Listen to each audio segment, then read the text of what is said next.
굳이 따지자면 동진찰은 굉장히 달달했고요. 다복찰은 좀 복합적인 단맛이었는데 씁쓸했어요. 백옥철은 밸런스가 잘 잡혀 있었고 서량찰은 그 중에서 약간의 향미를 찾을 수 있었어요. 그렇게 큰 차이는 없어요. 쌀 품종에 따라서 술 맛이 어떻게 변하는지 비교하기 위해 여러가지 쌀을 준비해 보았고요. 네이버나 쿠팡에서 쉽게 구할 수 있는 기준으로 선정하였습니다. 먼저 동진 찹쌀은 찰기가 좋고 부드러워서 우리가 많이 사용하고 있는 쌀인데 수량성이 낮다는 단점을 가지고 있고요. 그것을 보완해서 만든 게 이제 다복찰이라고 합니다. 이 친구는 동진찰의 특징을 가지고 있으면서 단백질 함량이 좀 더 적어서 쉽게 굳지 않는다고 해요. 좀 더 가공품에 유리할 것 같고, 그 다음에 이제 백옥처럼 하얘서 백옥찰이라는 이름이 붙어졌다고 하는데, 이 친구 역시 가공 후에 노화가 느리고 형태가 무너지지 않는다고 해요.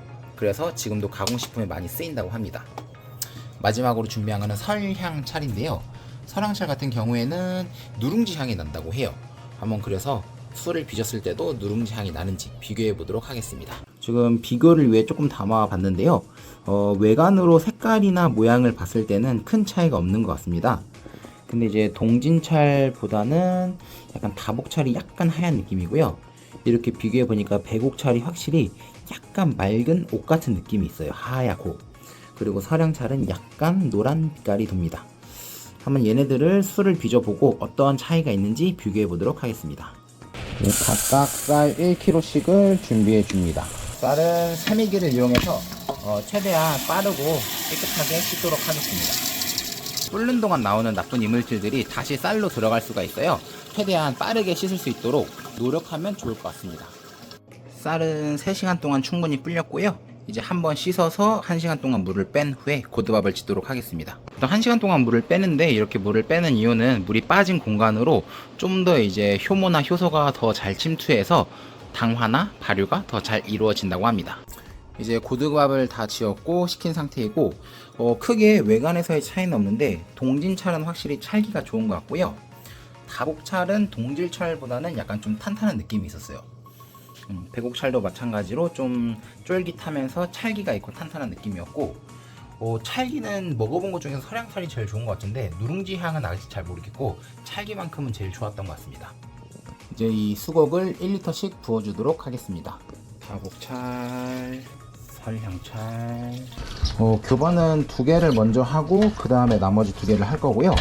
일단은 10분 이상 해주도록 하겠습니다. 이제 설향찰이랑 다복찰을 혼합해 주도록 하겠습니다. 마지막 설향찰. 술을 다 담았고요. 25도에서 한 열흘간 숙성 후에 맛을 보도록 하겠습니다. 지금 약 14시간 정도 지났고 에어락이 조금씩은 움직이는 것 같아요. 근데 이제 쌀의 상태를 보면은 아직 당화가 진행 중인 것 같고, 한번 저어주도록 하겠습니다.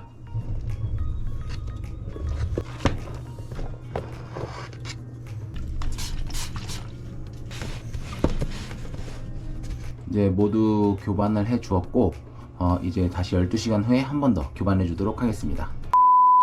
이제 12시간이 지났고요. 에어락 상태를 보니까 아직까지는 발효가 활발하진 않은 것 같아요. 한 번 더 저어주고 살펴보도록 하겠습니다. 발효가 잘 된 것 같아요. 지금 당화도 잘 일어난 것 같고 확실히 좀 물이 많이 생겼네요. 모두 교반을 해 주었고요. 발효 속도에는 아직까지는 유의미한 차이를 보이는 것 같진 않아요. 근데 다복찰이 조금 발효가 빠른 것 같고 동진찰은 좀 느린 것 같은데, 지금 외관으로 보기에는 아직까지는 큰 차이는 없습니다. 다시 12시간이 지났습니다. 벌써 층이 분리되기 시작했고요. 지금 설향찰과 백옥찰은 층이 꽤 많이 분리되었고, 다복찰도 어느 정도 분리가 되었는데 아직까지 동질찰은 분리가 덜 된 것 같아요. 한번 마지막으로 저어주고 그 다음에 이제 더 이상 교반하지 않고 지켜보도록 하겠습니다. 이제 제법 술 냄새가 나고 가발이 어느 정도 삭아가지고 이제 잘 섞여지고 있고, 이제 물도 많이 고였어요. 이제 마지막으로 섞어주면 될 것 같아요. 이제 저어주고 나니까 기포도 올라오고 있습니다. 모두 교반을 해 주었고요. 동진찰만 약간 발효가 느리고 나머지는 비슷한 것 같아요. 모두 냄새를 맡아보았는데도 냄새에도 큰 차이는 없는 것 같고, 이제 일주일간 건드리지 않고 발효를 시작하겠습니다. 술을 빚은 지 3일 정도 경과되었고 층은 이제 조금 분리가 되기 시작했어요.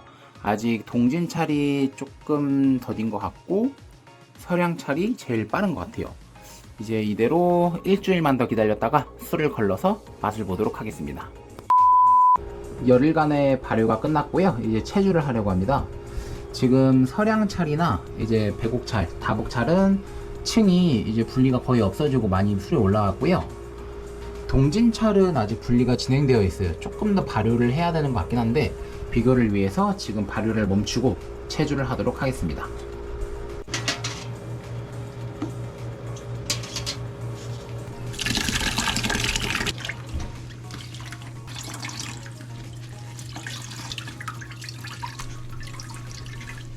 술을 걸러서 병에 담아 주었고요. 술은 대략 1.7리터 정도가 나왔고 지게미는 약 250g 정도가 나왔습니다. 동진찰만 술이 1.5리터 정도로 좀 적게 나왔고 지게미도 300g으로 제일 많이 나왔습니다. 그 발효 과정이 조금 느리게 진행되는 것 같은데 맛에서 어떤 차이가 나는지 비교해 보도록 하겠습니다. 일단은 맛을 보기에 앞서 여러 가지 측정을 해볼 건데요. 객관된 자료를 보기 위해서 도수, 산도, pH 그리고 이제 당도를 나타내는 브릭스를 측정해 보도록 하겠습니다.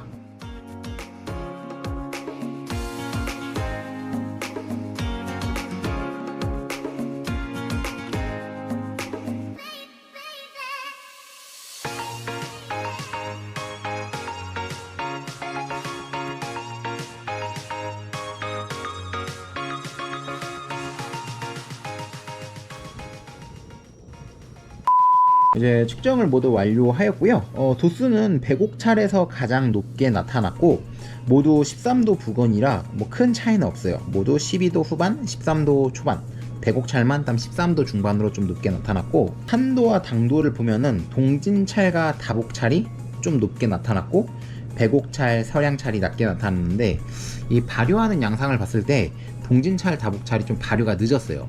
그래서 아마 좀 효모가 느리게 생성이 돼가지고 아직까진 잔당이 많이 남아서 당도가 높은 것 같고 효모가 늦게 증식하다 보니까 젖산균이 많이 증식을 해서 산도도 좀 높게 나타난 것 같아요. 일단은 맛을 보고 맛에는 어떤 차이가 있는지 비교해 보도록 하겠습니다. 향을 먼저 맡아볼게요. 모두 약간 플레인 요거트 같은 산뜻한 향이 나고 아마 산도가 높아서 그런지 다복찰이랑 동진찰이 좀 더 산뜻한 향이 많이 나고 서량찰에서는 누룽지 향을 기대했는데 아직 그런 차이는 없는 것 같아요. 약간 상큼하고 달달한 향도 모두가 약간 비슷하게 나는 것 같습니다. 맛에서는 어떤 차이가 있는지 한번 맛보도록 하겠습니다. 먼저 동진찰부터 신맛이 강해가지고 약간 침이 고일 정도의 신맛인데 음식과 같이 먹기는 좋을 것 같거든요. 근데 그냥 단독으로 먹기에는 조금 신맛이 강한 것 같아요. 다복찰을 한번 먹어보면 뭐 향에서의 차이는 거의 없었는데 맛에서는 약간 차이가 나는 것 같아요. 동진찰 같은 경우에는 끝에 약간 쩍쩍 달라붙는 단맛이 많이 나고 다복찰은 끝에 단맛이 없어지면서 씁쓸해져요. 약간 맛에서는 이런 차이가 나는 것 같고 백옥찰이랑 서량찰도 한번 마셔보겠습니다. 백옥찰 먼저 확실히 덜 달아요. 백옥찰이 브릭스가 낮아서 그런지 확실히 덜 달고 오히려 덜 달아가지고 밸런스는 얘가 더 좋은 것 같아요. 백옥찰은 약간 단조로운 느낌의 단맛이었는데 서량찰은 좀 더 복합적이고 약간 향긋한 단맛이 나거든요. 이렇게 모두 시험을 해보았는데요. 동진찰이랑 다복찰은 신맛이 너무 강해가지고 음식이랑 페어링 하긴 좋은데 단독으로 먹기는 조금 밸런스가 맞지 않는 느낌이었고 백옥찰과 서량찰은 밸런스가 잘 맞았던 것 같아요. 근데 이게 막 대단한 차이는 아니었고요. 품종에서 오는 차이보다는 이 품종별로 발효 시기가 약간씩 달라지면서 약간 체주하는 시기, 발효 기간에 따른 차이가 난 것 같은데 품종 그 자체로는 큰 차이는 없는 것 같다고 느꼈어요. 얘네가 지금 뭐 냉장고에서 이틀밖에 숙성되지 않아서 나중에는 맛이 어떻게 변할지 모르겠는데 일단은 쌀 품종에서는 저는 큰 차이를 느끼지 못했다. 그렇습니다. 보통 이제 술을 빚기 전에 어떤 품종의 쌀로 술을 빚을지 많은 고민을 하게 되는데 이렇게 비교해서 술을 빚어 보니까 저는 그렇게 고민을 할 필요는 크게 없다고 생각을 해요. 일단 구하기 쉽고 저렴한 쌀을 구해서 술을 빚는 게 제일 좋다고 생각을 하고 각각 품종마다 발효 시기에 약간 차이는 있었거든요. 그거를 이제 본인이 정한 품종을 잘 관찰하면서 원하는 스타일에 맞게 술을 빚는 게 좋을 것 같습니다.